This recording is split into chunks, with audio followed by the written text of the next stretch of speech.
Good morning. You're listening to Central Wisconsin's 24-hour information station, AM 1320 WFHR. It's time now for the Morning Magazine, brought to you by Comfort Air Heating, Cooling, Plumbing. Good morning, everyone, and welcome to Morning Magazine Part 1. In Part 2, we are going to be joined by Jen Bloom, and with Jen Bloom and Sherry Wade from the ODC. We're looking forward to that in Part 2. Right now, I am joined by Doug Machon, Chairman of the Wood County Board. Doug, thanks for joining us. Nice to be here, James, as usual. Hi, Jesse. Hi, Carol. We know you're listening out there. Yeah, we appreciate that. And I'm glad you mentioned Jesse, because, Jesse, I have to embarrass you for a second. We want to thank you for everything you've done around here. We appreciate you. You've done some amazing work, and we're going to miss you, but we're losing you to something great, retirement. We can't argue with that, so thank you for everything, bud. We appreciate you. Doug, I know that we have some important stuff to talk about today, and first on the list is how you did at golf yesterday. Thanks for bringing that up. I did. I shot the best round in the summer for yesterday, so I'm happy. I also got to beat my kid while I was doing it, so that's even better. A little bit of sugar frosting on that ice cream. If you're listening, there you go. But on a serious note, I do know we have a lot to cover today, so we can dive right into it. Sure. A couple things I'd like to just highlight on today, as long as we have the chance. A couple things. In the recent month, before the committee, the SEED committee, which is our Conservation, Economic Development, Education Committee, they have examined some fees that we have in that department. In particular, sanitary permits, those types of permitting fees they are responsible for, and they have decided to re-examine those. They haven't been looked at for probably about 12 years, and we wanted to bring those in line with state averages. And so some of those raises in those fees were approved by committee. They still have to go in front of the full county board, but we thought it was time, and they're not extraordinary increases. They're probably very reasonable. They pertain to, in particular, sanitary permits, plat reviews, shoreland zoning, and floodplain zoning. So not significant changes, but changes not noteworthy. And they bring us in line with state averages. We haven't gone above state averages, and we were actually in the surveys they did to analyze where we were. We were the lowest county in the state in a number of these areas. So, as it's responsible for us to and our responsibility to our taxpayers to get those in line. Absolutely, and we all get taxes. We understand why we pay them, so it makes sense. And when you can identify users, these are very specific things that are not. Everybody is in charge with these. Yeah. They're very specific. So, that's one of the things that's taken place. And, again, that has to go before the full county board, but it has been approved by the committee. I think they're still talking about a few other fees that there's some discussion going onward about. Where those end up, I'm not sure yet. Sure, and that's understandable. It's one of those things that comes with that territory, and you guys are doing your due diligence with it too. Absolutely. We wouldn't. You don't always think about this, but I think the more mature taxpayer understands that you're doing actually right by us by adjusting this. Yeah, absolutely. And those that have listened and saw this show before understand that I come from a place where if you can identify a user, that's who bears the cost, or a majority of the cost. People that live in a city that have city sewer don't want to be paying for someone's sanitary costs in the country. Right. In the country. Yeah. That's only fair. And vice versa. It works both ways. So if you can identify users, those are the people that you try to get to carry the load. And it's part of what we appreciate what you do there. It's not it's that kind of thing where it's a very even way of looking at things. Sure, absolutely. Fair is fair. Absolutely. Anything that you can do fair and equitably of course, resonates much better with the constituency. Yeah, definitely. I'm sure.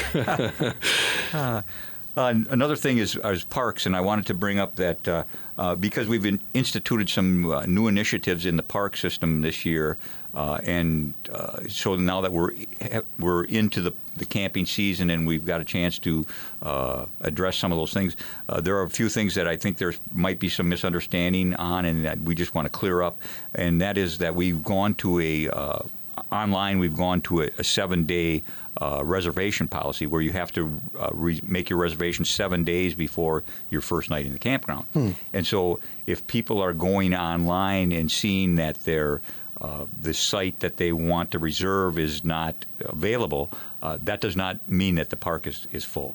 Right. There are still sites available in most cases, and you can either go to the campground and reserve through the self-registration system there, pick out a different site, or you can talk to the ranger on site. So it doesn't necessarily mean that the campground is full. There's still probably sites available. It may not be the site of your choice, but if you go there, like I said, in the regular 7-day process, most times you'll get your site if you register ahead 7 days. But if you don't see it available, it does not mean there's not other sites available. Why was that change made?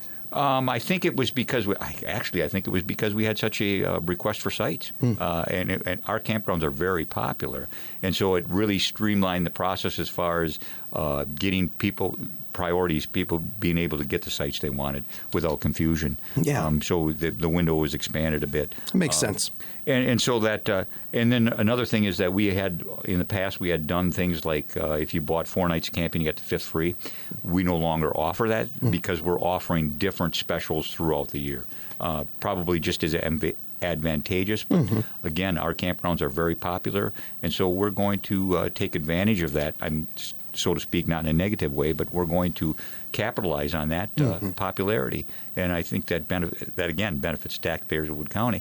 But it doesn't lessen the opportunities or lessen the experience for anybody that's camping. Absolutely. And in those areas, all of them really are only going to increase really in popularity as the area has been increasing in whether it's population or just popularity, if you will.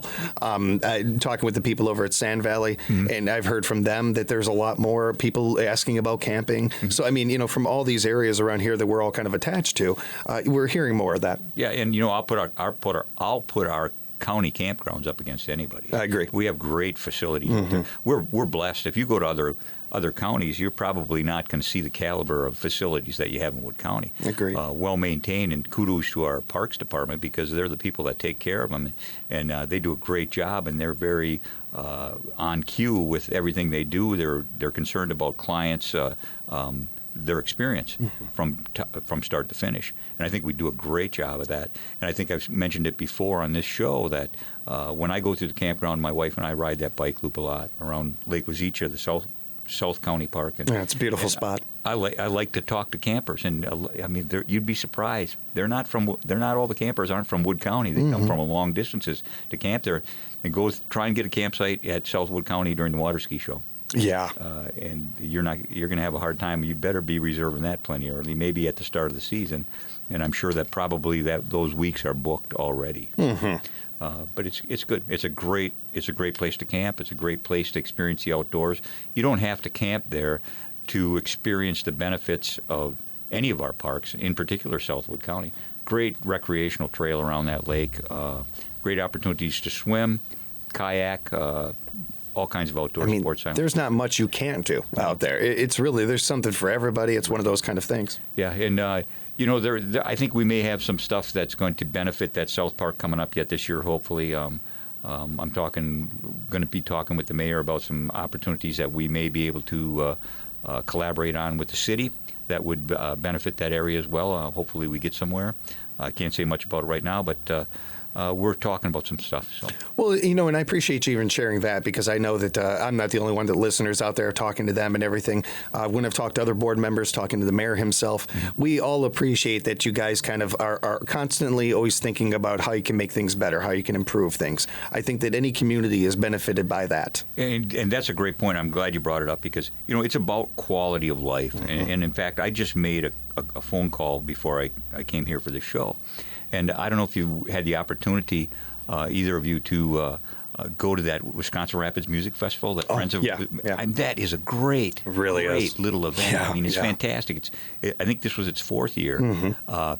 I'll tell you one thing for sure. In fact, I was golfing on Saturday, and I like to golf. But I told my wife, I said, I will be back because we will be at that festival in time to see the headliner come on. Right. Because every year they have a knockout group that comes in. I don't know how they do it, but. What a great time! And you see people, and that event's growing. It's maintaining, and it's growing. And I made a phone call this morning to the head of the Friends of Wisconsin Rapids Music. I believe that's the name of the group, Friends of Rapids Music. Yeah, and it's Connie. Yeah, Connie. yeah, she's great. And I I left a message and I told her, I said, you know what, I want to talk to you because if there's a way that the county can help you grow that event, I want to know what we can do for you. Oh, that's fantastic. Because that event, sometimes we're a little bit myopic in the things that we have that are very, very successful. We tend not to push them to the next level.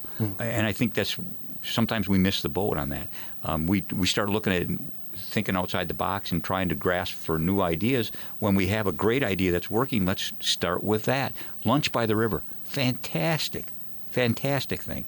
Can we grow that somehow? Can we make that dinner by the river? I think one of the things that we lack is a really good venue for those types of things. I mean, a really good, if you could take the Robinson Park stage and put it next to the river, you'd have a killer. Yeah, no kidding. You would really have a killer. You'd have a Piffner Park, which we all know what Piffner Park can do. So from that perspective, I think those are the types of things that we have to get serious about. And we have to, when you talk about quality of life, it's not only for the residents we have here, but if somebody comes to town, I know that when I go to Piffner Park for Riverfront Rendezvous, which I try never to miss because that's a great music festival. Yeah. I'm looking at, wow, this is a great, it says something about the community.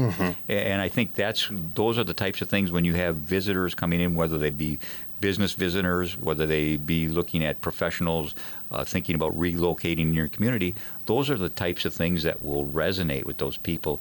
And if you look at the construction that's going on for the new pool at Witter Field, in conjunction with the baseball diamond stuff. Wow, those are very impactful. I think when you look at that stuff. It's one of the things I'm so proud of this area and what you guys are doing there in the board and our mayor and everything is this idea that if you don't evolve, time is just going to pass you by. So you have to adjust and evolve. Just a real quick point, because it reminds me so much of what you're talking about there is exactly what really the NBA did a couple years back when Adam Silver took over. So many leagues are trying to get the new fans, the fringe fans, the NFL, the MLB, they're doing this, and you see their numbers go down. The NBA decided we're going to take care of our core audience, and whoever else wants to jump on board, please do. And their numbers have skyrocketed. And it's something very similar to what you're doing here, where you're taking care of everybody in your area, but you also are thinking big picture too, taking a step back. And sometimes it's hard to quantify that in terms of economic development stuff. But I look at. We have a daughter my wife and I have a daughter that lives in Milwaukee, and in fact we're going down there for a couple of Brewers games this weekend. But if you look at the revitalization of downtown Milwaukee due to the new Bucks Arena, holy cow! Night and day. They have transformed the town. How much dollars and cents? I mean, I'm sure there's projections out there, but those are very heavy impact deals. It's true. It's cliche and hackneyed, but it's true. Build it and they will come. Absolutely. That's really what it's about. And so, Marshfield's done a lot of that as well, and they've done it successfully. If you look at the things that they have done on their own, they have a very vibrant economic development plan up there. And I think they do it very well. Maybe Rapids needs to steal some of their ideas. I know once in a while Mayor McManus and Mayor Ruink and I get together for lunch and just talk about issues that affect all three of us. And maybe we need to steal some of their ideas because they tend to do things very well sometimes. And we do things, I'm not saying we don't do things well. Oh, no, I know. I think we all know. We get what you mean. And it actually brings up a really good point to hear, I think. For everybody nowadays, especially, to hear that you guys can talk, that you can work together. We are so polarized politically nowadays and everything. We need more of that. We need to hear more of people, mayors and mayors working together and talking. We're all on the same blue marble here, and especially in the, more on a smaller level to this county. And working together in any ways you can, sharing ideas. That's good for everybody. Nobody, there's no downside to that. Absolutely, and I find that the more that you can take the politics out of any discussion, any issue, the farther you get down the road. Agreed. And very, very quickly. I find that with individual board supervisors as well as other municipality leaders, that if you can take the political agenda off the table and talk pragmatism or general welfare, for your constituencies. Holy cow, it's amazing how much common ground there is and how far down the road you can travel in a short period of time. Yeah. There's a lot of, you can build consensus very quickly if you leave the ideology and the party description out of it. Absolutely. And those things get so in the way. If you walk up to somebody and they're not wearing a sign saying RRD in front of them or whatever, you're just going to talk to them. And that's how it should be. We've retarded our development socially. Yes. It's unfortunate. I hate to be so blunt, but well, you're hitting on a good point there, and I don't think there's many people that could disagree with you. But certainly more importantly is that you guys aren't falling to that. You guys are sticking to what you do. We try not to. Yeah, it's not always possible, but we certainly try to do that. Well, the old phrase, it takes a village. Sometimes it takes a village to help another village, and working together and everything. So, yeah. And yeah, that's true. Another topic is that I wanted to hit on real quickly is, and people may be aware of it, but emerald ash borer has been found in the county forest. Yeah. I was hoping to have Fritz Schubert, our county forester, come to one of these shows and talk at length about that. And we may do that yet, but I wanted to make everybody aware that it is there. You may be seeing some more how Fritz plans to attack that problem. Mm-hmm. Is yet to be determined as far as I know. Yeah. But I'm sure that he'll handle it quite well, as he does everything else. The ATV trails. We had a really wonderful ribbon cutting for our new ATV, UTV trails that when we opened up county roads. Great. A few highlight points on that is, first of all, the ribbon cutting was very successful. A lot of people out there. I'd like to really thank our Ho-Chunk partners on that. They hosted that event. They were integral in pushing forward some of the plans we had for those ATV, UTVs. In fact, it's an interesting point. I think Krista from the Chamber of Commerce here in Wisconsin Rapids and her husband are active UTVers, and they did the run from the Nakusa Casino, and this was kind of critical, not critical, but we wanted to incorporate it in our plans. They did the run from the Nakusa Casino to the Black River Casino, and they did it in about 2 hours. Wow. That was pretty good. Oh, sure, I would have assumed it was going to be a day, but she said they drove there, had lunch, and drove back, and I mean, basically probably about a half a day rather than a day, if that's a thing. I mean, if you're going to go in and gamble or something or whatever, that may be a little longer. But the fact that it was reasonable, I thought very reasonable, and you get that outdoor experience on the trails. I wouldn't have guessed that. That's really good to hear. I was surprised. I was very surprised. Yeah. But along with our Ho-Chunk partners who were very collaborative in that effort, we had some great business partners that showed up that day. Power Pack from Marshfield, Donahue Super Sports here in Wisconsin Rapids, and Country Sports all brought machines out there, had them on display, offered free rides. And so it was a great event. We had a good time. There was like I said, there was a lot of people. Thanks to everybody that participated, that came out. We had some club members there. I think everybody was excited. A lot of the talk was, also at the day, I believe the day of that ribbon cutting, Saratoga had on their town board a resolution or an action item on opening their roads, and they did open all the roads in Saratoga, Township of Saratoga. So now I think that leaves, I think there's only but maybe 2 or 3 townships in the entire county that don't have their roads open to ATV, UTV travel, which is pretty incredible when you think about it. And that really gives us the opportunity to expand our system countywide. So. And there are so many people that enjoy that. It's such a big part of the culture around here and everything. So it's not only is it smart to do that, but it benefits everybody. Yeah, and I think I hope we're able to put some numbers to that eventually. But I mean, anecdotally, I've seen it. In Nakusa already, because Nakusa opened their streets. And the other day I was going through Nakusa, and there was a couple of UTVs gassing up the gas station. Yeah. Holy cow. Yeah, what was that? It's interesting. I saw that the other day, too, and it was like, oh. I was a little bit shocked, culture shock there when I took a look. But there was a UTV at the pumps, and there was an ATV behind it. But which brings me to the subject of the bridge crossing in Nakusa, because that was a critical link for getting us into Saratoga, which will eventually allow us to get into the Adams County trail system. Yeah. And both Jackson and Adams on either end of the Wood County system are much further along in their ATV, UTV development. And so we want to link up with those as quickly as possible. Adams has a good system, and so does Jackson. And so that bridge crossing was fairly critical. That bridge crossing has been approved. We are just waiting for the permits to come back Great. from the state to be signed, and once those permits are signed, then that bridge will be open to crossing. Wow. So, and you know, my one caveat there would be for the clubs or anybody that's going to use that bridge crossing, if there would be a problem or a hiccup there, that would be probably an opportunity for something to happen, and we certainly hope that everybody treats that with the respect and operates in a respectful way when crossing that bridge, because that'll determine the future of that crossing, I would assume, in some regard. So hopefully that goes well. I think it will. Having something like that is a privilege, not a right. Yeah. And so we have to treat it with respect as much as we enjoy it and everything.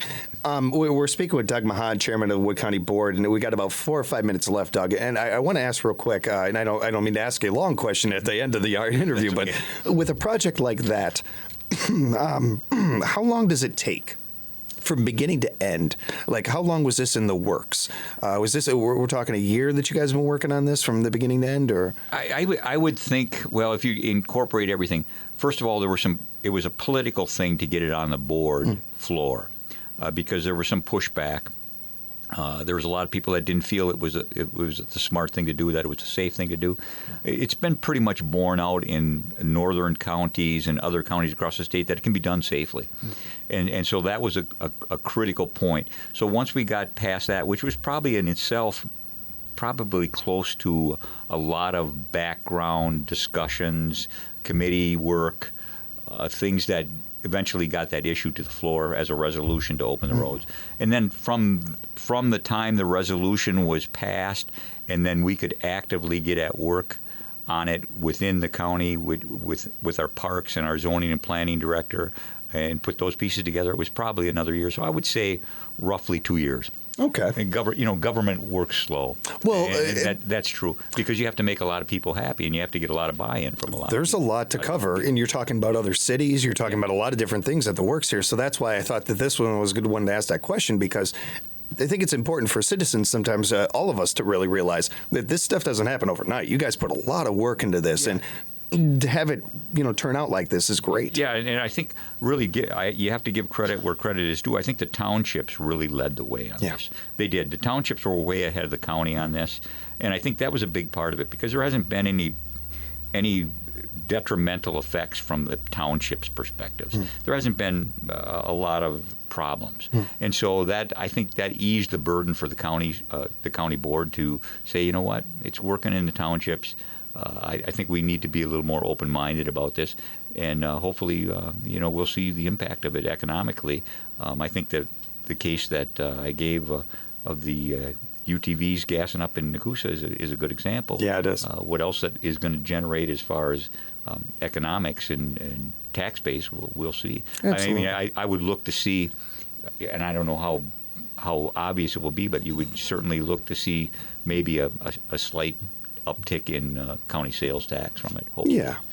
And Doug, before we let you go today, is there anything that we didn't get a chance to cover? No, I think we got everything that I needed to cover today that I wanted to cover. You want to get your golf score in there? You want to? No, I'm not Not that I don't want to embarrass my son then. Nicely played. Well played, sir. And always great talking with you, Doug. We appreciate the time. Same here. Appreciate it. We've been speaking with Doug Machon, chairman of the Wood County Board. And again, real quickly, Jesse, we appreciate you, bud. Thanks for everything, man. Thanks, Jess. Thanks a lot for Good luck everything. in retirement. It's a good gig. Absolutely. Yeah, we appreciate you. Wish you the best. And that is Jesse Austin, again, with doing the video for the Wisconsin Rapids Community Media. We appreciate it very much. And speaking with Doug Machon, chairman of the Wood County Board.